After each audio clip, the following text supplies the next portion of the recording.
Hello friends, तो guys आज मैं बात करने वाला Lenovo के लीजियन ब्लेड 7000 के 294 डेस्कटॉप पीसी के बारे में, जो कि ऑफिशियली जो है वो रिवील्ड हो गया है, जिसके अंदर में इंटेल का core i7 14 generation 14700K processor, इन साथ ही में NVIDIA का हमें RTX 4070 Ti super graphics card जो है वो देखने को मिलेगा। एंड फ्रेंड, ये हमें एक Lenovo का हमें प्रीबिल्ट पीसी देखने को मिलता है, जो कि हमें फ्लैगशिप स्पेसिफिकेशन के साथ, जिसके अंदर हमें कस्टमाइजेबल RGB लाइटिंग भी जो है देखने को मिलेगी।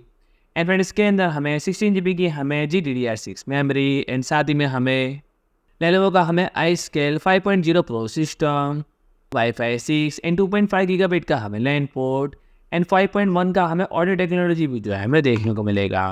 तो कह सकते हैं फिलहाल तो इसके बारे में इतने ही स्पेसिफिकेशन एंड फीचर्स जो है हमें देखने को मिलते हैं। एंड फ्रेंड्स, और भी अगर इसके बारे में कुछ इन्फॉर्मेशन आती है तो जल्दी मैं एक और नई वीडियो लेके आऊँगा। तो फ्रेंड्स, आज के लिए इतना ही। एंड फ्रेंड्स, अगर आपको हमारे नई इन्फॉर्मेटिव वीडियोस देखने हो तो फ्रेंड हमारे चैनल को सब्सक्राइब करें। एंड वीडियो अच्छा लगे तो लाइक करें, शेयर करें एंड कमेंट करें।